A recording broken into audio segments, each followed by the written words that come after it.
Hi hello students, welcome to LTX classes. ఇక్కడ ఈ సెషన్స్లో మనం ప్రీవియస్ ఇయర్ క్వశ్చన్ పేపర్స్ని డీటెయిల్గా చూస్తున్నాము. ఆ యూపీఎస్సీ ప్రీవియస్ ఇయర్ క్వశ్చన్ పేపర్స్లో 26 ఇయర్స్ క్వశ్చన్ పేపర్స్ అనేది రీసెంట్ వరకు మనం వరుసగా చూస్తాం. కాకపోతే లెర్నింగ్ మెకానిజంని మనము కొద్దిగా డీటెయిల్డ్గా ప్రతిరోజు ఒక 5 క్వశ్చన్స్ చూస్తూ వస్తున్నాం. 1995 నుంచి మనము ఆ ఇయర్లో 1995లో అడిగిన క్వశ్చన్స్ వచ్చేసి ఏన్షియంట్ ఇండియా, తర్వాత మిడివల్ ఇండియాలో అడిగిన క్వశ్చన్స్, తర్వాత మోడర్న్ ఇండియాలో అడిగిన క్వశ్చన్స్, తర్వాత ఫర్దర్గా ఏ టాపిక్స్ ఉన్నాయో టాపిక్ వైజ్ అనేసి మనం డీటెయిల్గా ప్రతి ఒక్కటి కూడా ఆ 1995లో ఏ క్వశ్చన్స్ అడిగారు, ఎలాంటి క్వశ్చన్స్ అడిగారు, దాని గురించి తెలియడం వల్ల మనకి ఉపయోగం ఏంటంటే మనం చాలా విషయాలు చదువుతామండి. బుక్స్లో లేని క్వశ్చన్స్ చాలా వరకు యూపీఎస్సీలో అడుగుతారు. అంటే బుక్స్లో ఉంటాయి కానీ వాటిని మనం గుర్తించము, లేదంటే ఇన్ డీటెయిల్ స్టడీ రిక్వైర్మెంట్ అనేది ఉంటుంది. సో అలాంటివి ఫర్ ఎగ్జాంపుల్ వాటిని డీటెయిల్గా చదవడానికి ఇంకా మంచిగా క్లియర్గా చెప్పాలంటే మీకు ముఖ్యంగా ఎన్సీఆర్టీస్లో మనం రిఫరెన్స్ బుక్స్ అలాగే కొన్ని బుక్స్ ఫాలో అవుతుంటాం. వాటిలో లేని డేటా కూడా మనము ఇన్డెప్త్ స్టడీ చేయాల్సి వస్తుంది. సో వాటి వైపు మనం వెళ్ళిపోయామంటే ఇంకా డెప్త్ వెళ్ళిపోతాము. మనం హిస్టోరియన్స్ కాదు కదా, ఎగ్జామ్ పర్స్పెక్టివ్ కాబట్టి ఎగ్జామ్లో ఏం అడిగారు, దాని నుంచి మనం ఏం చదవాల్సిన అవసరం ఉంది అనేది ఒకటి నేర్చుకున్నామంటే రెండు విషయాలు మనకి. ఒకటి, knowledge is divine thing. So అక్కడ మనకి సబ్జెక్ట్లో నాలెడ్జ్ వస్తుంది. సెకండ్ థింగ్ అంటే ఎగ్జామ్లో ఎలాంటి క్వశ్చన్స్ అడుగుతున్నారు అనేది కూడా మనకు ఐడియా వస్తుంది. ఇంకోటి ఏంటంటే మనం జనరల్గా ప్రిపేర్ అవుతూ ఉంటాము, ప్రాక్టీసెస్ చేస్తూ ఉంటాము, అన్నీ ఉంటాము. కానీ టు ద కోర్ ఎగ్జామ్ పర్స్పెక్టివ్లో ఎగ్జామ్ ఎలా అడిగారు అనేది తెలిస్తే మనకి చాలా వరకు ఎగ్జామినర్ పర్స్పెక్టివ్ ఆఫ్ లెర్నింగ్ అనేది మనకి ఇక్కడ హెల్ప్ అవుతుంది. ఓకే స్టూడెంట్స్, ఇక్కడ ఎల్టీఎక్స్ క్లాసెస్లో best high class faculty detailed ఎక్స్ప్లెనేషన్స్తో మీకు సబ్జెక్ట్స్ అన్నీ కూడా ప్రొవైడ్ చేస్తున్నారు. సో మీరు రెగ్యులర్గా ఫాలో అవుతూ ఉన్నారంటే ఇంకా మీకు అప్డేట్స్ అన్నీ కూడా పొందుతూ ఉంటాం. సో కొత్తగా ఉన్నారంటే ఫాలో అవ్వండి. సో మీకు చాలా ఇన్ఫర్మేషన్ అనేది యూపీఎస్సీ ప్రిపరేషన్కి అన్నిటికీ హెల్ప్ అవుతుంది. ఓకే స్టూడెంట్స్, సో ఇప్పుడు ప్రీవియస్ ఇయర్ క్వశ్చన్స్లోకి వెళ్ళడానికి ముందు మనం ఎప్పుడు చూస్తున్నదే ఒక మంచి మోటివేషన్ కోడ్తో మనం క్లాస్ని స్టార్ట్ చేస్తాం. ఈ జీవితంలో మనం ఎవరికి ప్రూవ్ చేయాలండి? నువ్వు ఎవరికి ప్రూవ్ చేయాల్సిన అవసరం లేదు మై ఫ్రెండ్. మనం ప్రూవ్ చేయాల్సింది మనకి మాత్రమే. Prove your self to your self, not to others. మిగతా వాళ్ళ కోసం బతకడం మానేయండి, మీకోసం మీరు బతకడం స్టార్ట్ చేయండి. మీ లైఫ్ని మీరు ఎంజాయ్ చేయడం స్టార్ట్ చేయండి. మీతో మీరు తోడు ఉండడం, మిమ్మల్ని మీరు మీకు ప్రూవ్ చేసుకోవడం అంటే be honest to yourself అంటాను. సో ఎప్పుడు కూడా మీకు మీరు నిజాయితీగా ఉండండి. మీకు మీరు మీరేంటో మీకు తెలిస్తే చాలు. ఇంకొక దగ్గర పోయి నేను ఈ సో అండ్ సో పర్సన్, లేదా కంపారిటివ్ లైఫ్ అంటే ఒకరితో పోల్చుకొని ఓకే అతనికి ఇంత మనీ ఉంది, లేదంటే ఇంకోటి ఉంది అనే ఈర్ష, ఇలాంటి భావాలు వదిలేసి ఒక పీస్ఫుల్ మైండ్తో మీకు మీరేంటో మీకు తెలిస్తే చాలు. తర్వాత మనం ప్రొసీడ్ అయిపోతాం. లైఫ్ జింగలాల హ్యాపీ లైఫ్ అన్నీ ఉంటుంది. సో ఇప్పుడు మనం క్వశ్చన్స్లోకి వెళ్ళిపోతాం. సో 5 క్వశ్చన్స్ ఉంటాయి. ఈ డీటెయిల్డ్ స్టడీ చేస్తాం కాబట్టి కొన్ని స్లో లెర్నింగ్లో మనం నేర్చుకుంటాము. ఓకే చూడండి, ఇక్కడ who among the following were famous jurists of medieval ఇండియాలో జ్యూరిస్ట్ అంటే ఏంటి? జ్యూరిస్ట్ అంటే న్యాయ నిర్ణేత, లేదంటే న్యాయానికి సంబంధించిన వ్యక్తి, న్యాయ నిర్ణేత అని అనుకుంటాం. సో ఇక్కడ కొన్ని పేర్లు ఇచ్చారు. ఈ పేర్లో ఎవరు మిడివల్ ఇండియాకి చెందినవి అంటే ఇవి అంత ఒక నార్మల్ స్టూడెంట్స్, ఫర్ ఎగ్జాంపుల్ ఒక స్టార్టింగ్ స్టేజ్ ప్రిపరేషన్ ఉన్న స్టూడెంట్స్ అయినా కానీ, ఒక యావరేజ్ స్టూడెంట్ అయినా కానీ ఇలాంటి క్వశ్చన్స్ ఆన్సర్ చేయడం ఖచ్చితంగా జంకుతారు. ఎందుకని ఇంత డీటెయిల్స్ చదవాల్సిన అవసరం ఉందా అనే మీకు క్వశ్చన్ కూడా మీకు వస్తుంది. కానీ వీటిలోనే మనకి హింట్ ఓరియంటెడ్ లెర్నింగ్ అంటారు, ఆప్షనల్ లెర్నింగ్ అంటారు. సో ఏంటంటే మనకి రాజశేఖర అనే వ్యక్తి కానీ పరిచయం ఉంటే, ఆ ఒక్క వ్యక్తి పరిచయం ఉంటే చాలు, మన ఆన్సర్ అనేది ఈజీగా చేసేయచ్చు. ఏమని? రాజశేఖర అనే వ్యక్తి ఎవరు అంటే అతను వచ్చేసి మోస్ట్లీ దేనికి చెందిన వ్యక్తి అంటే ఇక్కడ వచ్చేసి అతను పోయట్రీ, డ్రామా, ఆర్ట్. మిగతా వాళ్ళంతా కూడా ముఖ్యంగా వేటికి చెందిన వాళ్ళంటే దిస్ టైప్ ఆఫ్ స్టడీస్ ఏంటి, ఈ జ్యుడిషియల్ లా, ఈ సిస్టమ్ గురించి వాళ్ళు మిడివల్ ఇండియన్ హిస్టరీలో చాలా స్టడీస్ అనేది కొనసాగించారు. సో ఆబ్వియస్లీ ఈ ఒక విషయాన్ని మనం ఎలిమినేట్ చేయగలిగితే ముఖ్యమైన ఆప్షన్స్ ఎలిమినేట్ అయిపోతుంది, మన రైట్ ఆన్సర్ అనేది ఈజీగా వస్తుంది. వాళ్ళు ఏమన్నారు? Famous jurist of medieval India. So మిగతా వాళ్ళంతా కూడా జ్యూరిస్ట్. సో ఈజీగా మనం ఆన్సర్ చెప్పొచ్చు. C, Rajashekhara was a Sanskrit poet and dramatist. So answer ఏంటి మనకి? C 1, 2 and 4. మిగతా వాళ్ళంతా కూడా వాళ్ళు జ్యుడిషియల్ సిస్టమ్కి హెల్ప్ చేశారు. ఓకే సార్, ఎలా చేశారు అనే డౌట్ మీలో వస్తుంది. ముఖ్యంగా మన ఇండియాలో లా అంటే court system. For example supreme court ఎక్కడ స్థాపించారు? 1774లో. మోడర్న్ ఇండియన్ హిస్టరీ చదివేటప్పుడు తెలుస్తుంది మీకు. 1774లో ఇక్కడ కలకత్తాలో స్థాపించారు. అప్పుడు బ్రిటిషర్స్ ఎందుకు స్థాపించారు? కలకత్తాలో స్థాపించేటప్పుడు వాళ్ళ యొక్క మెయిన్ మోటో ఏముంది, ముఖ్యమైన గమనం ఏముందంటే మన ఇండియన్ కాదు, వాళ్ళు వాళ్ళ కంపెనీ వాళ్ళ కోసం వాళ్ళ చట్టాలను వాళ్ళు ఇంప్లిమెంట్ చేస్తూ వాళ్ళ కోసం వాళ్ళు స్టార్ట్ చేసింది ఇలాంటి జ్యుడిషియల్ సిస్టమ్ సుప్రీంకోర్టు కూడా కలకత్తాలో. కానీ కాలక్రమేణా ఏమవుతుంది, మన ఇండియన్ సిస్టాన్ని కూడా వాళ్ళు అంటే ఇండియన్స్కి కూడా చట్టము, ఒక కంట్రోలింగ్, ఒక ప్యాటర్న్, డిసిప్లైన్ ఉంటేనే మనుషులు ఎలా ఉంటాం, ఒక ఆర్డర్డ్ వే ఆఫ్ లైఫ్ అనేది ఉంటుంది. సో క్రైమ్ కానీ ఇంకా మోస్ట్లీ ఇండియాలో ఎలాంటి సమస్యలు ఎక్కువ ఉంటాయంటే family court and family issues అనేది ఎక్కువగా ఉంటుంది. సో ఇలాంటి వాటిని వాళ్ళు ఫాలో అవ్వాలంటే వాళ్ళ యొక్క మెథడ్ వేరు. ఇప్పుడు చూడండి, బ్రిటిష్ యొక్క ఫ్యామిలీ కల్చర్, అలాగే వాళ్ళు చేసే విధానాలు అన్నీ కూడా వేరేలా ఉంటుంది. అంటే ఇప్పుడు భారతదేశంలో వాళ్ళు ఉన్నారు. సో ఇండియన్స్ని కంట్రోల్ చేయాలంటే బ్రిటిష్కి ఏం కావాలి, వాళ్ళకి కావాల్సింది ఏంటి, ఇండియన్ కల్చర్. అంటే మన ఇండియన్ కల్చర్లో, ఇండియన్ విధానాల్లో ఎలా వాళ్ళు చట్టాన్ని, అలాగే ఫ్యామిలీ ఇష్యూస్ని వాటిని సాల్వ్ చేయడానికి ఫాలో అవుతున్నారు, క్రైమ్ని ఫాలో అవుతున్నారు అని వాళ్ళు స్టడీ చేయాల్సిన అవసరం ఉంది. అలా స్టడీ చేసినప్పుడు ఇంపార్టెంట్ అయిన వ్యక్తులే వీళ్ళిద్దరు, విజ్ఞానేశ్వర అండ్ జిముత వాహన. వీళ్ళిద్దరూ ఎవరంటే చాలా చాలా ఇంపార్టెంట్. ఇప్పుడు మీకు చూపిస్తాను. ఇక్కడ చూపిస్తున్న వ్యక్తే ఇక్కడ ఎవరంటారు మనము, ఇతనే ఫస్ట్ పర్సన్ విజ్ఞానేశ్వర. ఇతని గురించి చదువుతాము, తర్వాత జిముత వాహన గురించి చదువుతాము, తర్వాత హేమాద్రి గురించి చదువుతాము. ఓకే, నా రాజశేఖర గురించి బ్రీఫ్ అవుట్ చేస్తాను. ఓకే, సో వీళ్ళందరి గురించి కూడా ఈ వీడియోలో మనం డీటెయిల్డ్గా లెర్న్ చేసుకుంటూ నెక్స్ట్ క్వశ్చన్స్కి వెళ్తాం. సో ఇప్పుడు ఇక్కడ మనం ఏంది, విజ్ఞానేశ్వర అంటే చాలా ఇంపార్టెంట్. ఏంటంటే ఇతను పూర్వమీమాంస యొక్క గ్రేట్ ఫాలోవర్. పూర్వమీమాంస అంటే ఏం చెప్పాను మీకు, orthodox form of studies, orthodox form of ఫిలాసఫీలో దాంట్లో ఎక్కువగా వేదాలని ముఖ్యత్వం ఇస్తూ, అంటే మన కర్మ సిస్టమ్, ఇంతకుముందు మీరు కానీ వీడియో చూడలేదంటే వెళ్ళి చూడండి, వాటి గురించి డీటెయిల్డ్ ఎక్స్ప్లెనేషన్ జరిగింది. సో అవి మీకు చాలా వరకు హెల్ప్ అవుతుంది. సో పూర్వమీమాంసా సిస్టమ్ని గట్టిగా ఫాలో అయ్యే ఒక ఆర్థోడాక్స్ పర్సన్, అంటే హిందూ చట్టాన్ని, హిందూ విధానాలను చాలా డీటెయిల్గా చదివేతను. అతను ఏంటంటే యజ్ఞవాల్క్య స్మృతి అనేది ఏంటంటే వేదిక్ కాలంలో, మనుస్మృతి కాలంలో రచించిన ఒక ఇంపార్టెంట్ బుక్. సో దాన్ని వివరిస్తూ వాటిలో ఉన్న కొన్ని సవరణలు తెలుస్తూ ఈ విజ్ఞానేశ్వర రచించిన బుక్ ఏంటంటే మిటాక్షరా అంటారు. సో ఈ మిటాక్షరా ఇంపార్టెన్స్ అనేది ఎక్కువగా ఉంటుంది. మిటాక్షరా ఏంటంటే one of the important orthodox form of law. Orthodox law అని కూడా అంటారు. ఆర్థోడాక్స్ లా అంటే మన ఆర్థోడాక్స్, ఓకే, ముఖ్యంగా హిందూస్, అంటే హిందూ కల్చర్, హిందూ డైనెస్టీ, హిందూ యొక్క ఇంపార్టెంట్ కంటెంట్ కాన్సెప్ట్ని తీసుకుంటూ వాళ్ళు వాటి గురించి వివరణలు అనేది తెలియజేశారు. సో దాంట్లో ఏం తెలియజేశారు అనేది మనం చూసుకోవాలి. సో అందులో ముఖ్యమైనది ఏంటంటే ఈ మిటాక్షరాలో ఏం తెలుపుకుంటారంటే ఇన్హెరిటెన్స్ ఆఫ్ బర్త్. చూడండి, మన పుట్టుక, మన ఆస్తి అనేది మనం పుట్టిన తర్వాత ఎవరికి పోయి చెందుతుంది. ఫ్యామిలీ ఇష్యూస్ని ఫేస్ చేయాలి. చూడండి, మోడర్న్ ఇండియాకి, మిడివల్ ఇండియాకి, ఏన్షియంట్ ఇండియాకి ఒకటే కాంటాక్ట్ ఉంది, అది మీకు అర్థమవుతుంది.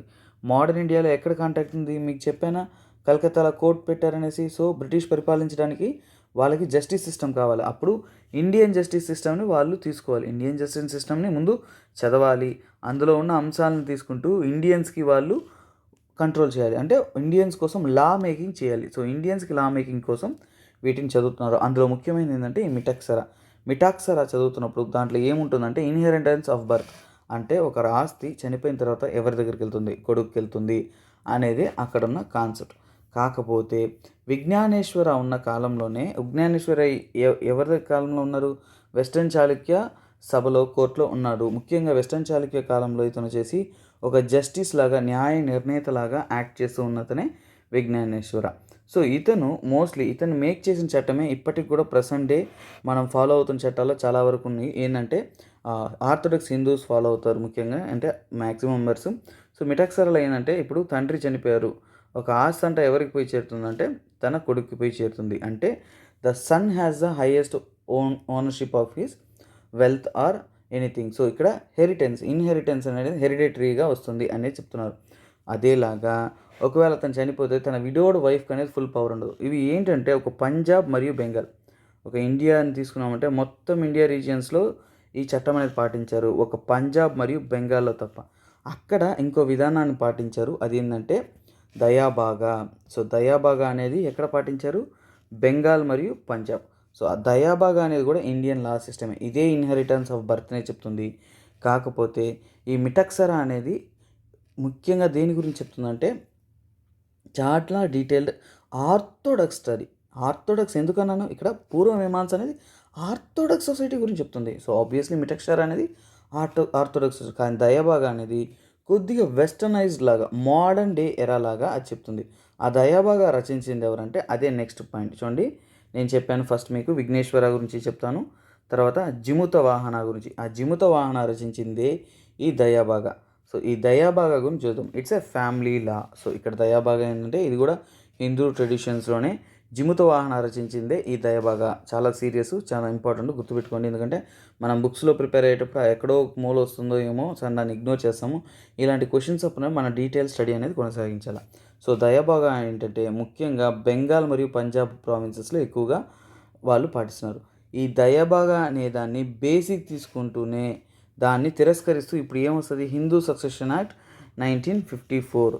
ఇప్పుడు చూడండి, మనం కోర్టులలో ఆస్తి తగాదాలు, ఆస్తి గొడవలు వస్తే మనము పోయేసి మా నాన్న ఆస్తి నాకు చెందాలా, వీళ్ళకి చెందాలా అనేసి ఏదో ఒక రచ్చల్లో అన్నదమ్ముల గొడవల్లో కోర్టుకు వెళ్తాము. అప్పుడు మనం ఈరోజు పాటించే చట్టం ఏంటంటే హిందూ సక్సెషన్ యాక్ట్ 1956. కాకపోతే అది దానికి యొక్క బేస్ ఎక్కడుందంటే ఈ దయాబాగా మరియు మిటక్సరా వాటిని బ్రిటిషర్స్ తెచ్చారు దాన్ని స్టడీ చేసి. కాకపోతే చివరికి ఏంటి, ఇండియన్ లా అనేది వాటిని రిమూవ్ చేసి కొత్త యాక్ట్గా అనేది తీసుకొచ్చారు. బేస్డ్ ఆన్ జిముత వాహన, మిటక్సరా అని క్రిటిసైజ్ చేస్తూ వచ్చింది జిముత వాహన. అంటే ఏంటంటే కొద్దిగా మోడర్న్గా ఏంటంటే ఒక తండ్రి చనిపోయిన తర్వాత ఆ ఆస్తులు అనేది చనిపోయిన తన వైఫ్కి హక్కు ఉంటుంది, వాళ్ళ బ్రదర్స్కి పాసిబిలిటీ ఉంటుంది, అలాగే చనిపోతుంటారు చూసారా అతనికి కూడా వీలునామా రాసి ఎవరికైనా ఇచ్చేయచ్చు. ఇప్పుడు నేనున్నాను, నా ఆస్తి నేను నా కొడుకులు ఇవ్వకూడదు అనుకుంటున్నాను, ఎవరికైనా రాసి ఇచ్చేస్తాను అంటే రాసి ఇచ్చేయవచ్చు, దాన్నే వీలునామా అంటారు. కానీ ఇక్కడేంటి, మిటక్సరాలో వేరు. మిటక్సరాలో అంటే కొడుకు పుట్టగానే, అంటే సన్ పుట్టగానే అతనికి ఇన్హెరిటెన్స్ అనేది వచ్చేస్తుంది, ఖచ్చితంగా కొడుకు వచ్చేస్తుంది. అలాగే పెద్ద కొడుకు ఇంకా ఎక్కువ పవర్ అనేది ఉంటుంది. సో ఇవన్నీ కూడా మిటక్సరాలో చెప్తారు. ఇక దయభాగాలో కొద్దిగా మార్పులు అంటే ఏంటి, అతనికి ఛాన్స్ ఉంటుంది. ఇప్పుడు ఎవరి పేరు మీద రాసేయచ్చు. అలాగే ఒకవేళ అతను అకస్మాత్తుగా చనిపోయారంటే అప్పుడు ఎవరికి రైట్స్ వస్తుంది, రైట్ మోస్ట్లీ విడోడ్ వైఫ్కి ఛాన్స్ ఉంటుంది, వాళ్ళ పిల్లలకి ఛాన్స్ ఉంటుంది. సో అనేది ఈక్వల్ ప్రాపర్టీ అనేది ఉంటుంది. ఉమెన్స్కి కూడా పాసిబిలిటీ అనేది ఇక్కడ ఉంటుంది. సో ఇవే మనకి చూసింది. సో దయాబాగా రిప్రజెంట్స్ రిఫార్మ్డ్ వెర్షన్ అని కూడా అంటారు. మితక్షర అనేది మోస్ట్లీ ఆర్థోడాక్స్ వెర్షన్ అంటారు. సో ఓకే, అర్థమైంది. సో ఈ రెండింటిని ఒక లైమ్ లైట్లోకి తీసుకొచ్చింది ఎవరంటే కోల్ బ్రోక్. చూడండి, ఇది ఇంపార్టెంట్ అండి. కోల్ బ్రోక్ అనే వ్యక్తి ఫస్ట్ మిటక్సర్ అని 1810లో మరియు దయాబాగాని కూడా తను ఇంగ్లీష్లోకి ట్రాన్స్లేషన్ చేశాడు. ఎందుకని, ఆ కాలంలో బుక్స్ అన్నీ ఏ లాంగ్వేజెస్లో ఉన్నాయి మనందరికీ క్లియర్గా తెలుసు. ఆ కాలంలో బుక్స్ అన్నీ కూడా సాంస్క్రిట్ లాంగ్వేజ్లో ఉన్నాయి. సంస్కృతంలో ఉన్నవి అందరికీ అందుబాటులో ఉండవు. సంస్కృతంలో ఉంటే ఎవరు చదువుతారు? హై ఎలైట్ బ్రాహ్మిన్ సొసైటీ మాత్రమే చదువుతారు. ఓకేనా, వాళ్ళు మిగతా వాళ్ళకి ఎక్స్ప్లెయిన్ చేస్తారా? చేయరు. ఓకే, ఇక్కడ చట్టంలో ఇలా చెప్పుందంటే అందరం అదే బ్లైండ్గా నమ్మాలి. కానీ కోల్డ్ బ్రోక్ బ్రిటిషర్స్ ఏం చేశారు, దాన్ని ట్రాన్స్లేషన్ చేశారు. ట్రాన్స్లేషన్ చేయడం వలన అది ఇక్కడ చట్టంగా మారి బ్రిటిష్ కోర్ట్స్లో దాన్ని లాగా ఫాలో అయ్యేవారు. బ్రిటిష్ కోర్ట్సే కదా అప్పుడు ఉంటాయి. సో లా ఎవరి కోసం? ఈ లా ఫార్ ద ఇండియన్స్ని కంట్రోల్ చేయడానికి, ఇండియన్ ఫ్యామిలీ ఇష్యూస్ని, ఇన్హెరిటెన్స్ ఇష్యూస్ని డీల్ చేయడం కోసం వచ్చిందే ఈ మిటక్సరా. ఓకేనా, ఇవి కొన్ని చూడండి. నేను 5 క్వశ్చన్స్ చూస్తాము. దాంట్లో కొన్ని చాలా ఇంపార్టెంట్, అంటే ఎక్కువ డీటెయిల్గా వెళ్తాను. అక్కడ ఇంపార్టెన్స్ తక్కువ ఉంటే మనం ఓవరాల్ వ్యూ చూసేస్తాం. ఇవి మనం బయట దొరకవు కాబట్టి ఈ టాపిక్స్ ఇన్డెప్త్గా. సో ఇక్కడ క్వశ్చన్స్లో మనం చూసేస్తున్నాం. ఓకే స్టూడెంట్స్, ఇప్పుడు ఇంకో ఇంపార్టెంట్ ఏంటంటే ఇక్కడ మనము ఇద్దరు గురించి చూసాము. ఓకేనా, విజ్ఞానేశ్వర, జిముత వాహన. కాకపోతే హేమాద్రి ఎవరు, రాజశేఖర ఎవరు అనేది కూడా ఒకసారి చూద్దాం. హేమాద్రి పండిట్ అంటారు. ఇతను ఏంటంటే ఇతని యొక్క రచయితలో రచనలలో ఇంపార్టెంట్ థింగ్ ఏంటంటే చతుర్వర్గ చింతామణి. ఇది చాలా ఇంపార్టెంట్. ఇతను ఎవరి కాలంలో ఉన్నారంటే మోస్ట్లీ చూడండి 1271 నుంచి 1309 వరకు ఈ టైమ్స్లో ఉన్నాడు. ఇతను కూడా ధర్మవ్రతాస్ని గురించి చెప్తారు. మోస్ట్లీ మహారాష్ట్ర ఆ రీజియన్స్లో ఇతని యొక్క రైటింగ్స్ అవన్నీ ఫేమస్. ఇతను ఆయుర్వేదాన్ని ప్రోత్సహిస్తాడు. సో ఇంకా ఏంటంటే కల్చరల్ కాంట్రిబ్యూషన్స్ చాలా ఉన్నాయి. మరాఠీలో ఇతని యొక్క కాంట్రిబ్యూషన్స్ ఎక్కువ ఉంటాయి. ఇతని యొక్క మోస్ట్లీ టాపిక్స్ ఎక్కువ ఉంటాయి. మరాఠీలో మనకి అతని హిస్టరీ ఉంటుంది. ఇంకోటి ఏంటంటే ఇతను ముఖ్యంగా అడ్మినిస్ట్రేటర్గా కొనసాగేవాడు. సో అందువలనే జ్యుడిషియల్ ఇంటర్వెన్షన్స్ అనేది ఇతని దగ్గర కూడా ఉండేది. ఓకే స్టూడెంట్స్, నెక్స్ట్ చూద్దాము రాజశేఖర అంటే మనం వినే డ్యాన్స్ మాస్టర్ కాదు, డీలో డ్యాన్స్ మాస్టర్ కాదు. ఇక్కడ ఏంటి, అతను ఒక రైటర్. అతని రచించిన ముఖ్యమైన కవిత ఏంటంటే చూడండి కావ్యమీమాంస అంటారు. అతని యొక్క ఇంపార్టెంట్ రైటింగ్. ఓకేనా, it's is a Sanskrit poet. సాంస్క్రిట్లో పోయెట్. అదేలాగా గుర్జర ప్రతిహారస్ కాలం నాటి పోయెట్ ఇతను. ఈ కాలం అనేది మనకి ఇక్కడ మెన్షన్ చేస్తున్నాం. సో ఇది పాస్ చేసి చూసుకోవచ్చు. ఇతను కూడా చాలా వరకు మహారాష్ట్ర రీజియన్లోనే ఎక్కువగా అతని యొక్క లిటరరీ కాంట్రిబ్యూషన్స్ అనేది చేశారు. ఇంకోటి ఇతని గురించి ఇంపార్టెంట్ థింగ్ ఏంటంటే అవంతి సుందరి అనేది ఒకటి రచించాడు. అది ఉమెన్స్ అంటే తన వైఫ్ని ఇంప్రెస్ చేయడం కోసం రాశాడు. సో ఆ కాలంలో ఉమెన్ కోసం అని ఒక లిటరరీ రైటింగ్ చేసిన దాంట్లో ఇతను వన్ ఆఫ్ ద పర్సన్. ఎందుకంటే ఆ కాలంలో రచనలన్నీ దేని గురించి రాస్తారు, రాజును వర్ణిస్తూ, రాజ్యాన్ని పొగుడుతూ, ఇలా గొప్ప గొప్ప విషయాల్ని, దేవుని గురించి ఇలాంటి విషయాలు ఎక్కువగా రచిస్తారు. వైఫ్స్ కోసం, లేడీస్ కోసం ఆ కాలంలో రాయరు. ఇతను రాశాడు కాబట్టి అది ఇంపార్టెంట్. ఓకే స్టూడెంట్స్, మనం ఇది చూసేసాం బట్టి ఇంకా ఎక్కువ పోతే టైం ల్యాగ్ అయిపోతుంది. ఓకేనా, ఇక్కడ చూద్దాం. Which one of the following monuments has a dome which is set to be one of the largest in the world. చూడన్న, ఇక్కడ ఉన్న డోమ్స్లో ప్రపంచంలో అతిపెద్ద డోమ్ ఏంటి అనేది చెప్తాం. ప్రపంచంలో కాదు, వన్ ఆఫ్ ద అంటే ఏంటి, వీటిలో పెద్దది ఇది. ఓకేనా, ప్రపంచవ్యాప్తంగా కూడా అది 2వ స్థానంలో ఉంది. అది ఏంటంటే గోల్ గుంబాస్ బిజాపూర్. ఇది మనం చూసామంటే తెలుస్తుంది. గోల్ గుంబాస్ బిజాపూర్ ఆదిల్ షాహీ డైనాసిటీ పరిపాలిస్తున్న టైంలో వీటిని ఒక 30 years కన్స్ట్రక్ట్ చేస్తారు. ఓకేనా, టోంబ్ ఆఫ్ షేర్ షా వచ్చేసి మనం చూసాము బీహార్ దగ్గర ఉంటుంది. జమా మసీద్ అనేది ఢిల్లీలో ఉంటుంది, షాజహాన్ కట్ ఉంటాడు. అలాగే గ్యాషుద్దీన్ తుగ్లక్ కూడా ఇది ఢిల్లీలోనే ఉంటుంది. ఇది కొద్దిగా చిన్నదే ఉంటుంది. కాకపోతే చూడండి, జమా మసీద్ అనేది మాస్క్. జమా మసీద్ యొక్క ఇంపార్టెన్స్ చాలా ఉందండి. జమా మసీద్ వచ్చేసి సెంట్రల్, ఇప్పుడు మనం న్యూ ఢిల్లీ అంటాము, అలాంటిది ఓల్డ్ ఢిల్లీ ఎక్కడ ఉంటుందంటే ఈ జమా మసీద్ యొక్క చుట్టుపక్కల ఉన్న ప్రాంతాన్నే మనం ఓల్డ్ ఢిల్లీ అని కూడా అంటాం. చాందినీ చౌక్ అని అంటారు. మనం చాలా ప్లేసెస్లో, చాలా బుక్స్లో చదువుంటాము, చాలా ఇంపార్టెంట్ థింగ్స్లో నేర్చుకుని ఉంటాం. సో ఆ చాందినీ చౌక్ అనే రీజియన్స్ కూడా ఈ జమా మసీద్ చుట్టుపక్కల ప్రాంతాలనే మనం చాందినీ చౌక్స్ అని కూడా అంటారు. సో ఇవన్నీ కూడా జమా మసీద్ గురించి జనరల్ ఓవర్. ఒక్కసారి ఒక బ్యూటీ చూద్దాము. ఇక్కడ మౌసోలియం అన్నారు, అంటే డోమ్ అనేసి. ఓకేనా, సో ఇక్కడ చూడండి TOMB టామ్ అంటారు. అంటే చూడండి, టామ్ అంటే ఏమంటే ఎవరైనా చనిపోతే రాజులు వాళ్ళ కోసం కట్టిన వాటినే మనం టామ్ అంటాము. సో ఇక్కడ చూడొచ్చు గోంబజ్ అంటారు. సో చూడండి ఎంత లార్జెస్ట్గా ఉంది. ప్రపంచంలో రెండో హైయెస్ట్గా అన్నారు. సో సెకండ్ లార్జెస్ట్ అంటారు. సో నెక్స్ట్ ఇప్పుడు చూద్దాము. ఇక్కడ అన్నిటికన్నా బ్యూటీ ఏంటంటే సెకండ్ తాజ్మహల్ ఆఫ్ ఇండియా దేనంటారంటే షేర్ షా సూరి యొక్క టూమ్. ఓకేనా, ఇది ఎంత అందంగా లేక్ మధ్యలో ఒక బ్యూటిఫుల్ వ్యూలో ఉంటుందో మీరు ఒకసారి చూస్తే అర్థం చేసుకుంటారు. సో ఎందుకు ఇవన్నీ చూస్తున్నామంటే ఇవన్నీ కూడా ఇండో ఇస్లామిక్ కన్స్ట్రక్షన్స్. ఏంటది, ముఖ్యంగా ఇండో ఇస్లామిక్ ఆర్కిటెక్చర్కి ప్రతిభావంతమైన ఇవి. సో అందువల్ల ఇవన్నీ కూడా క్వశ్చన్స్లో వచ్చినప్పుడు వివరంగా ఒకసారి చూసుకుంటే మన కళ్ళకు గుర్తుంటుంది, ఒక వ్యూ ఉంటుంది. అలాగే వాటిని వర్ణిస్తూ మనం లేదంటే కొన్ని పాయింట్స్ అనేది మనకి యాడ్ ఆన్ అనేది అవుతుంది. సో నెక్స్ట్ ఒకసారి చూద్దాము. ఏంటిది, ఇది మన జమా మసీద్. ఓకేనా, ఢిల్లీలో ఉన్నది. నెక్స్ట్ ఏంటి, ఇది మనం చూసిన గ్యాసుద్దీన్ తుగ్లక్ యొక్క టూమ్. ఓకేనా, సో ఇవన్నీ కూడా మనం తెలుసుకోవాల్సిన టాపిక్. సో ఇమేజెస్ చూస్తున్నాం కాబట్టి ఒక ఓవర్ వ్యూ అనేది మీకు ఉంటుంది, ఒక ఐడియా ఉంటుంది ఎంత అందంగా కడుతున్నారు అనేసి. అలాగే ఎవరికన్నా ఎప్పుడైనా డౌట్ వచ్చిందా, ఎందుకు ముస్లిం కన్స్ట్రక్షన్ అన్నిటిలో కూడా వాళ్ళు టాప్ మోస్ట్ డోమ్ అనేది ప్లేస్ చేస్తారు. డోమ్ అనేది ఏంటంటే మోస్ట్లీ వాళ్ళ నమ్మకాల్లో ఏంటంటే అది హెవెన్కి ఒక కీ లాంటిది. ఓకేనా, స్వర్గానికి గల ఒక ద్వారం లాంటిది, ఒక స్వర్గంలో ప్రవేశించడానికి ఒక ఛాన్స్ లాంటిది. సో అలాంటిది కాబట్టి అక్కడ ప్రతి ఒక్క ఫర్ ఎగ్జాంపుల్ ముస్లిమ్స్ ఏదన్నా కానీ మసీద్ కట్టినా ఏమన్నా కట్టినా కానీ వాళ్ళ యొక్క ఆర్కిటెక్చర్లో డోమ్ స్ట్రక్చర్ అనేది చాలా important. So architectural importance of Hindu Islamic లేదంటే ఇస్లామిక్ అని ఎప్పుడన్నా చూస్తున్నామంటే ఈ డోమ్ స్ట్రక్చర్ అనేది మనం ఫస్ట్ పాయింట్గా మెన్షన్ చేయాలి. ఇంకా వాటిని డీటెయిలింగ్ అని చేసుకోవాలి. ఓకే స్టూడెంట్స్, మనం నెక్స్ట్ క్వశ్చన్లోకి వెళ్ళిపోతాం. Okay, Ashtapradhan was a council of ministers. ఇది కొద్దిగా డీటెయిలింగ్ చేస్తానండి, ఎందుకంటే ఇక్కడ ఇచ్చిన అన్ని అడ్మినిస్ట్రేషన్స్ చాలా గొప్పవి, అలాగే ప్రతి ఒక్క దానికి ఇంపార్టెన్స్ ఉంటుంది. అష్టప్రధాన్ అంటే 8 మంది అడ్మినిస్ట్రేటర్స్, కౌన్సిల్ ఆఫ్ మినిస్టర్స్. ఇక్కడ పదం అనేది ఇంపార్టెంట్ అండి. కౌన్సిల్ ఆఫ్ మినిస్టర్ ఏ ఒక్కరి కాలం నాటి వాళ్ళు. ఇవి మనం హిస్టరీ చదివి ఉన్నామంటే చాలా ఈజీ క్వశ్చన్, ప్రతి ఒక్కరు చెప్పేయగలరు.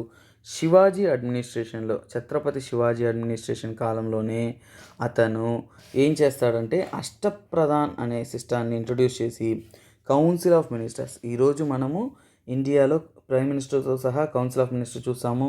మనకి ఫైనాన్స్ మినిస్టర్ ఉంటారు, మిలిటరీ ఉంటారు, అలాగే చాలా ఎకనామీ కానీ, ఇంకా foreign affairs, internal affairs, home, ఇంకా చాలా చాలా చాలా చాలా ఫుడ్ అండ్ సైన్స్ చాలా ఉన్నాయి. సో ఇలాంటి కౌన్సిల్ ఆఫ్ మినిస్టర్స్ అనేది ఈరోజు మనం పాటిస్తున్నాం. కానీ ఆ కాలంలోనే మన శివాజీ గారు అంటే ఛత్రపతి శివాజీ రాజ్యంలో వీటిని పాటించేవాళ్ళు. సో ఇలాగే ఇంకా కొన్ని శివాజీ గురించి తెలుసు, Maratha administration okay chill out. కాకపోతే అష్ట దిగ్గజాలు అనేవాళ్ళు ఉన్నవాళ్ళు. వాళ్ళు ఎవరు అడ్మినిస్ట్రేషన్ ఉండేవాళ్ళు? విజయనగర ఎంపైర్ ఉండేటప్పుడు అష్ట దిగ్గజాలు ఉన్నారు. మరైతే గుప్తా అడ్మినిస్ట్రేషన్ టైంలో ఎవరున్నారు? గుప్తాస్ ఉండే టైంలో ముఖ్యంగా నవరత్నాలు అంటారు, లేదంటే 9 జ్యువెల్స్ అని కూడా అంటారు. ఏమంటారు వాళ్ళని? 9 జ్యువెల్స్ అని కూడా అంటారు. కాకపోతే వీళ్ళ యొక్క ముఖ్యత్వం ఏంటి? వీళ్ళందరి మధ్య డిఫరెన్స్ ఏంటి? అలాగే అక్బర్ దర్బార్లో కూడా 9 జ్యువెల్స్ అనేవాళ్ళు ఉండేవాళ్ళు. ఓకేనా? సో ఇప్పుడు మీకు ఒక ఓవర్వ్యూ తెలుస్తుంది. మొత్తం హిస్టరీ చదివేటప్పుడు అక్కడక్కడ చూసుకుంటుంటాము, ఇవన్నీ కంబైన్డ్గా ఒక ప్లేస్లో చూడటం వల్ల మనకు అర్థమవుతుంది. చోలాస్ టైంలో అలా ఉన్నట్టు ఎవరు ఎవిడెన్స్ లేదు. సో అది మళ్ళీ చూసుకుందాము. సో ఉన్నది ఏంటంటే గుప్తా టైంలో 9 జ్యువెల్స్ లేదంటే నవరత్నాలు అంటారు, విజయనగర ఎంపైర్లో అష్టదిగ్గజాలు అంటారు. సో అవన్నీ కూడా మీకు ఒకసారిగా చూపిస్తాను. ఓకేనా? శివాజీ టైంలో ఎవరెవరు అష్టప్రధాన్ అంటాము. అష్ట అంటే 8. సో అష్టప్రధాన్లో ముఖ్యమైన వ్యక్తి ఎవరంటే పేష్వా, ప్రైమ్ మినిస్టర్ అంటారు. రాబోయే కాలంలో శివాజీ తర్వాత నెక్స్ట్ సక్సెసివ్ రూలర్స్ తర్వాత ఏమవుతుందంటే పేష్వాస్ యొక్క ఇంపార్టెన్స్ పెరుగుతుంది. ఓకే, న్యాయాది అంటే న్యాయాన్ని రక్షించేవాడు. So chief justice officer. అమత్య అంటే ఫైనాన్స్ రిలేటెడ్ అన్నీ చూస్తారు అతను. అలాగే సచివ్ అంటే రాయల్ కోర్ట్ అంటే కోర్టులో జరిగే విషయాలు అన్నింటినీ కూడా అతను చూస్తాడు. మంత్రి అంటారు, వాక్వానిస్ అని కూడా అంటారు ఇతన్ని. ఏంటంటే ప్రైవేట్ సెక్రటరీ, కింగ్ వాళ్ళ గురించి వాళ్ళ ప్రైవేట్ అఫైర్స్ అన్నీ కూడా చూసుకుంటాడు. పండితుడు ఏం చేస్తాడు? రిలీజియస్ అఫైర్స్ని, చారిటబుల్ యాక్టివిటీస్ అన్నీ చూస్తాడు. సుమంత్ ఏం చేస్తాడంటే ఫారిన్ అఫైర్స్ అన్నీ కూడా చూసుకుంటాడు. సేనాధిపతి అంటే మనకందరికీ తెలిసిన విషయమే ఏంటది? మిలిటరీ అఫైర్స్, మిలిటరీ కాన్క్వెస్ట్ గురించి చూస్తుంటాడు. అంటే తన రాజ్యం చాలా పెద్దది, వాటిని కంట్రోల్ చేయడానికి ఒక్కొక్క డిపార్ట్మెంట్ ఒక్కొక్కరికి హ్యాండ్ అవుట్ చేస్తే అప్పుడు తనకి కంట్రోలింగ్ అనేది స్ట్రాంగ్గా ఉంటుంది. హెడ్ ఆఫ్ ద ఆఫీస్ వచ్చేసి శివాజీ ఉంటూ మిగతా వాళ్ళందరినీ కంట్రోల్ చేస్తూ ఒక ప్రాపర్ అడ్మినిస్ట్రేషన్ అనేది అందిస్తున్నారు. దేనికి ఇది? మరాఠా అడ్మినిస్ట్రేషన్, ఒక గవర్నెన్స్ అనేది ఒక ప్రాపర్ ఎడ్జ్లో జరగాలంటే వాళ్ళు వచ్చేసి ఇటువంటి ప్యాటర్న్ ఆఫ్ ఫాలో అయితేనే చాలా లాంగ్ డ్యూరేషన్స్లో సక్సెస్ఫుల్గా ఉండగలరు. సో ఫర్ ఎగ్జాంపుల్ ఇప్పుడు మనం ఎల్టీఎక్స్ క్లాసెస్లో చూసామంటే Suresh sir head of the డిపార్ట్మెంట్గా ఉంటూ ప్రతి ఒక్క స్టాఫ్స్కి ఆ పనులు అప్పచెప్తూ వాళ్ళందరినీ ఓవర్టేక్ చేస్తూ ముందుండి నడిపిస్తున్నారు కాబట్టి ఇది సక్సెస్ఫుల్గా నడుస్తుంది. సో ఆబ్వియస్లీ ఇలాగే ఎక్కడ ఏ అడ్మినిస్ట్రేషన్ గురించి చదివినా కానీ మనకి ఏంటంటే డెవల్యూషన్ ఆఫ్ పవర్ ఉండాలి, అలాగే వాటిని ఆర్గనైజ్డ్ అడ్మినిస్ట్రేషన్ అనేది కొనసాగుతూ ఉండాలి. అలాగే డిఫరెన్స్ అక్కడ చూసాము. అలాగే గుప్తా పీరియడ్లో విక్రమాదిత్య కాలంలో చంద్రగుప్త 2ని విక్రమాదిత్య అంటారు. సో అక్కడ ఏంటంటే నవరత్నాలు అనేవాళ్ళు ఉన్నారు, 9 జెమ్స్ ఆఫ్ కింగ్స్ కోర్ట్. కాకపోతే వీళ్ళకి ఏంటి? శివాజీ టైంలో అష్టప్రధాన్ ఏమంటారంటే వాళ్ళంతా కూడా అడ్మినిస్ట్రేషన్. కానీ వీళ్ళేంటి? కాళిదాస ఒక సాంస్క్రిట్ పోయిటు, హరిసేన అనేతను సాంస్క్రిట్ పోయిటు, అమరసింహ అనేతను లెక్సికోగ్రాఫర్, ధన్వంతరి ఫిజిషియన్ డాక్టర్ లాంటి అతను, కహాపన ఆస్ట్రాలజర్ జాతకాలు చెప్పే అతను, అలాగే శంకు ఆర్కిటెక్ట్, వరాహం మిహిర ఆస్ట్రోనమరు, వరాచి గ్రామరియన్. సో ఇలాగా magician Vittal Bhatta magician. So ఇలా డిఫరెంట్ టైప్స్ ఆఫ్ మెంబర్స్ అనేది 6 మెంబర్స్. అంటే ఆ కోర్ట్లో వచ్చేసి వాళ్ళ డిస్కషన్స్కి, ఎంటర్టైన్మెంట్కి, అన్ని విషయాల్ని కూడా డిస్కస్ చేయడానికి ఉండేవి. అలాగే మనము ఇంకోటి చూస్తున్నాము ఇక్కడ ఏంటంటే మన విజయనగర ఎంపైర్. విజయనగర ఎంపైర్లో ఉన్న అష్టదిగ్గజాలు చూడండి, అవన్నీ అక్కడక్కడ చదువుతాము, ఇక్కడ ఒకటిగా చదువుతున్నాం కాబట్టి వాళ్ళు ఏంటి అనేది మనకి తెలుస్తుంది. అష్టదిగ్గజాలు ఏం చేస్తారు? ముఖ్యంగా అష్టదిగ్గజాలు ఏంటంటే 9 పోయట్స్. అంటే మన విజయనగర ఎంపైర్కి ఏంటంటే ముఖ్యంగా వాళ్ళు పోయటిక్ వీటి డెవలప్మెంట్లో చాలా ఇంపార్టెన్స్ చూపిస్తారు. అంటే కళను ఎక్కువగా ప్రోత్సహిస్తారు కాబట్టి ఎక్కువగా అలసాని పెద్దన, ముక్కు తిమ్మన, దుర్జాటి, రామరాజభూషణ, పింగాలి సూరన, తెనాలి రామకృష్ణ. తెనాలి రామకృష్ణ అంటే అందరికీ బాగా తెలుసు. ఇలాంటివి అయితే మనకి ఈజీగా అర్థమవుతుంది. అయలరాజు రామభద్ర, మదయగిరి మల్లన్న. ఓకేనా, మల్లన్న అనుకున్నాము. సో వీళ్ళంతా కూడా అతని సభలో పోయట్స్గా ఉండరు, కవులుగా ఉండేవాళ్ళు. కవిత్వాలు ఇవన్నీ చెప్పుకుంటూ కవులుగా ఉండేవాళ్ళు. సో ఇదే మనకి 3 టైప్స్. అక్బర్లో ఉన్న వాళ్ళు కూడా mostly different types of administration కోసం ఉన్నారు. ఓకే స్టూడెంట్స్, మనకి ఇప్పుడు అర్థమవుతుంది నవరత్నాలు ఎవరి దగ్గర ఉన్నారు, అష్టదిగ్గజాలు ఎక్కడున్నారు, అలాగే అష్టప్రధాన్స్ ఎక్కడున్నారు అని అర్థం. ఒకవేళ అర్థం కాకపోతే ఏంటంటే మనము మిస్టేక్ చేస్తాం. అష్టప్రధానికి అష్టదిగ్గజాలు అంటే ఏదో బుక్కులు చదివేసి వరుసగా చదువుకుంటూ వెళ్ళిపోయామనుకోండి, అక్కడ మనకి ఇంపార్టెన్స్ తెలీదు. అప్పుడు ఏం చేస్తామంటే అష్టదిగ్గజాలకి అష్టప్రధాన్ పెట్టేస్తాం, అష్టప్రధానికి అష్టదిగ్గజాలు పెట్టేస్తాం, నవరత్నాలను కూడా మార్చేస్తాం. సో ఇలా మార్చకూడదు. ప్రెసెంట్ డే మనకి ఏపీ గవర్నమెంట్లో నవరత్నాలు అంటే ఎక్కువగా జరుగుతూ ఉన్నాయి. సో ఇలాంటివన్నీ కూడా మనం డైలీ చూస్తూ ఉంటాం. కాకపోతే అవి హిస్టారికల్గా ఇంపార్టెన్స్ అక్కడి నుంచి మనం తీసుకున్నవే. సో ఇప్పుడు చూద్దాము. ఇది చాలా సింపుల్ అనుకునే క్వశ్చన్ కానీ ఇంపార్టెంట్ అండి. దీనికి ఏంది ఇంపార్టెంట్ అంటే మనం రాజ్యాన్ని మాత్రం నేర్చుకోకుండా ఆ రాజ్య విస్తరణ అనేది నేర్చుకుంటూ ఉన్నామంటే హిస్టరీ చదివేటప్పుడు ఆ రాజ్య విస్తరణ మ్యాప్ ఓరియంటెడ్ లెర్నింగ్ అని ఉన్నిందంటే ఈ క్వశ్చన్ చాలా చాలా చాలా సింపుల్ క్వశ్చన్. చూడగానే టక్కన ఆన్సర్ పెట్టేయచ్చు అలాంటి క్వశ్చన్ ఇది. So the route indicated in the map was followed during the course of military exploitation by. ఒక విషయము, ఎవరి యొక్క కాలంలో మిలిటరీ ఎక్స్ప్లాయిటేషన్స్లో ఈ రూట్ని తీసుకున్నారు అంటారు. సో ఇప్పుడు మనకు ఒకటి తెలియాలి. చంద్రగుప్త 2 మీకు ఒకసారి ఇవి నేను డ్రాయింగ్ రూపంలో చూపిస్తాను. సో నెక్స్ట్ ఆ ఇమేజెస్ మీకు చూపిస్తాను. సో ఇప్పుడు చంద్రగుప్త 2 ఉన్న కాలంలో ముఖ్యంగా వాళ్ళ యొక్క రాజ్యం ఎంతవరకు ఉండేది? మోస్ట్లీ ఏంటి ఇలా ఈ రీజియన్ వరకు ఉండేది, సౌత్కి రాదు. హర్షవర్ధన కాలంలో ఇంకా నార్త్ సైడే రీజియన్ అనేది కంటిన్యూ అయ్యింది. రాజేంద్ర చోళుల కాలంలో ఇలా సౌతర్న్ రీజియనే ఎక్కువగా, ఇంకా ఫర్ ఎగ్జాంపుల్ అండమాన్ ఇలా దీవులన్నీ కూడా వాళ్ళు కంట్రోల్లో పెట్టుకునేవాళ్ళు. సో ఆబ్వియస్లీ సో ఇప్పుడు ఏంటి, చంద్రగుప్త మౌర్య ఇంత డీప్ సౌత్కి రాలేదు, ఇంకా అలాగే హర్షవర్ధన కూడా ఇంత డీప్ సౌత్కి రాలేదు. సో 2 ఆప్షన్స్ మనకి ఈజీగా ఎలిమినేట్ అయిపోతాయి. రాజేంద్ర చోళ నార్త్ సైడ్ ఈ ఢిల్లీ దగ్గర అంత దూరం వరకు వెళ్ళలేదు. సో అది ఎలిమినేట్. సో మిగిలిన ఆన్సర్ ఏంది? మాలిక్ కఫూర్. అరే మాలిక్ కఫూర్ ఏ రాజ్యంలో ఉన్నాడు, ఏ రాజు అనుకుంటాము. మాలిక్ కఫూర్ అనేది ఎవరంటే మిలిటరీ కాన్క్వెస్ట్. అతను ఒక మిలిటరీ లీడర్. మనం ఖలీబలి సాంగ్ వినుంటాము. రాణి పద్మావతి మూవీ చూసినప్పుడు ఆ మూవీలో మన రణ్వీర్ సింగ్ వేషం వేసి ఉంటాడు. ఓకేనా, ఒక బెస్ట్ సాంగ్ ఉంటుంది. ఆ సాంగ్ మనం చాలా ఫిరోషియస్గా ఉంటుంది. సో అక్కడ ఆ సినిమాలో చూసామంటే ఆ సినిమాలో మీకు హింట్స్ దొరుకుతుంది. అతనికి ఒక ప్రెజెంటేషన్స్ లాగా ఒక స్లేవ్ తెచ్చిస్తారు. ఆ స్లేవే మాలిక్ కఫూర్. ఇది పర్సనల్ స్టోరీ చాలా ఉందండి. ఏంటంటే అతని పైన ఇన్ఫాక్చుయేషన్ ఉంటుంది అంటారు, అతనికి ఇంపార్టెన్స్ ఇస్తా అంటారు, రాజ్యాన్ని ఇస్తా అంటారు, అవన్నీ ఓకే. సో ఇదే మాలిక్ కఫూర్. ఇతని యొక్క స్టోరీ ఏంటంటే స్లేవ్ నుంచి వన్ ఆఫ్ ద ఇంపార్టెంట్ మిలిటరీని లీడ్ చేస్తూ మిలిటరీ కాన్క్వెస్ట్ చేసే ఒక గ్రేటెస్ట్ హైట్స్కి రీచ్ అవుతాడు. అలాగే తర్వాత అడ్మినిస్ట్రేషన్లో కూడా ఇన్వాల్వ్ అవుతాడు. ఓకే, ఇప్పుడు చూద్దాము గుప్తా ఎంపైర్ ఎంత రీజియన్. చూసారా, నేను అదే చెప్పింది. మనం నేర్చుకున్నప్పుడు మన ఆన్సర్ అంటే చూడండి, అలావుద్దీన్ ఖిల్జీ టైంలో అతను మాలిక్ కఫూర్ని సౌత్ ఇండియా వరకు కాన్క్వెస్ట్కి పంపిస్తారు. అతను ఏంటంటే ముఖ్యంగా కన్యాకుమారి వరకు అతను ట్రావెల్ చేస్తాడు. సో ఇప్పుడు మీకు చూపిస్తాను ఇమేజ్, నో ఇష్యూస్. దేవగిరి రీజియన్స్ని కూడా అతను పరిపాలిస్తూ ఉంటాడు.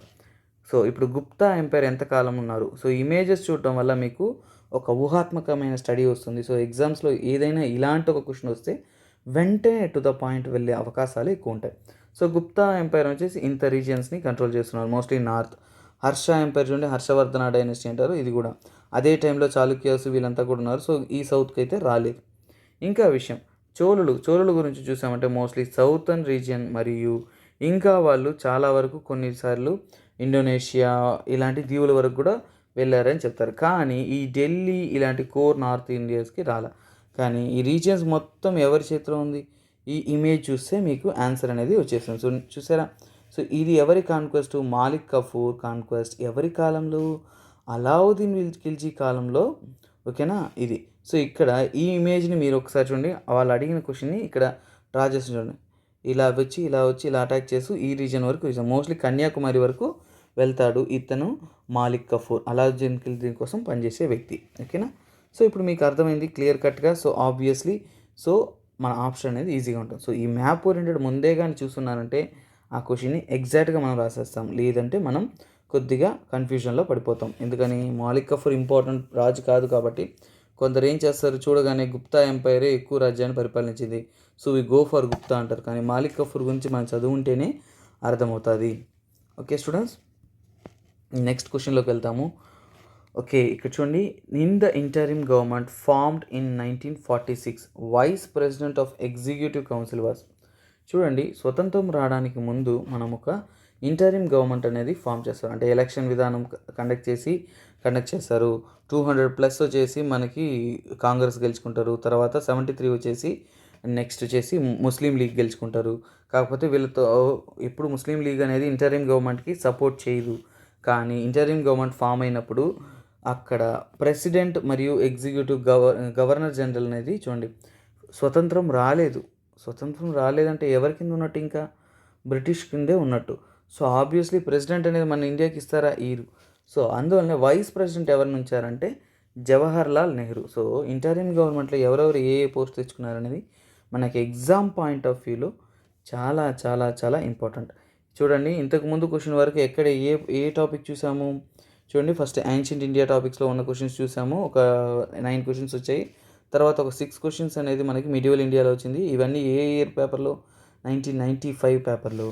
తర్వాత మనం ఏంటంటే మోడర్న్ ఇండియా టాపిక్స్ అనేది 1995 పేపర్లో అడిగినాయి. సో ఇవి డీటెయిల్గా తెలిసి ఉండాలి కాబట్టి మీకు ఒకసారి లిస్ట్ చూపిస్తాను. పాస్ చేసి ఒకసారి చదువుకోండి, చాలా ఇంపార్టెంట్. ఎందుకంటే the cabinet of the interim government ఏంటంటే ఫామ్ అయింది. దాంట్లో ప్రెసిడెంట్ అండ్ ఎగ్జిక్యూటివ్ కౌన్సిల్ ఎవరంటే మొత్తానికి హెడ్ ఎవరు ఉంటారంటే ప్రెసిడెంట్షిప్ వచ్చేసి వైస్రాయ్ మరియు governor general of India.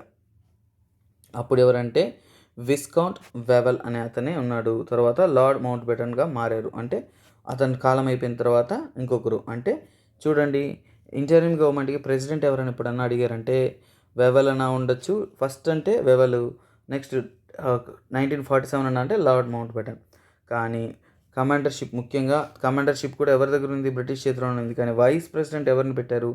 External affairs, Commonwealth ఇవన్నీ చూసుకుంటూ జవహర్లాల్ నెహ్రూని అపాయింట్ చేశారు. Home ministry, information and broadcasting ఎవరికి ఇచ్చారంటే సర్దార్ వల్లభాయ్ పటేల్. పేర్లు ఫెమిలియర్గా ఉంటాయి కానీ ఇప్పుడు వాళ్ళ పోస్టులన్నీ కూడా తెలుసుకోవాలి. అగ్రికల్చర్ అండ్ ఫుడ్ ఎవరంటే రాజేంద్ర ప్రసాద్. ఇవన్నీ ఇంపార్టెంట్.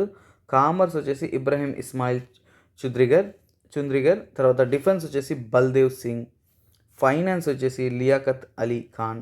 ఎడ్యుకేషన్ అండ్ ఆర్ట్స్ వచ్చేసి సి రాజగోపాలాచారికి ఇచ్చారు. హెల్త్ వచ్చేసి గజన్ఫర్ అలీ ఖాన్. తర్వాత లేబర్ వచ్చేసి జగ్జీవన్ రామ్. లా వచ్చేసి Jogendranath Mandal. Railways and communication post air వచ్చేసి అబ్దుర్రబ్ నిష్తార్. అలాగే వర్క్, మైన్స్ అండ్ పవర్స్ వచ్చేసి సిహెచ్ బాబా. సో ఇవన్నీ కూడా మనము నేర్చుకోవాల్సిన అవసరం ఉంది. దాంట్లో ముఖ్యమైనవి మనం ఎప్పటికీ మర్చిపోకూడదు అంటే జవహర్లాల్ నెహ్రూ, వల్లభాయ్ పటేల్, రాజేంద్ర ప్రసాద్ మరియు ఇక్కడ ఎవరున్నారు నెక్స్ట్ రాజగోపాలాచారి. వీళ్ళు ఏంటంటే చాలా ఇంపార్టెంట్ అండి. ఇక్కడ ఎంఎల్ అంటే ముస్లిం లీగ్కి చెందిన వాళ్ళు, ఐఎన్సీ అంటే ఇండియన్ నేషనల్ కాంగ్రెస్కి చెందిన వాళ్ళు. సో ఇది మనం నేర్చుకోవాలి. ఇంటరిమ్ గవర్నమెంట్ ఇవన్నీ కూడా మోడర్న్ ఇండియన్ హిస్టరీలో ఉన్న టాపిక్స్.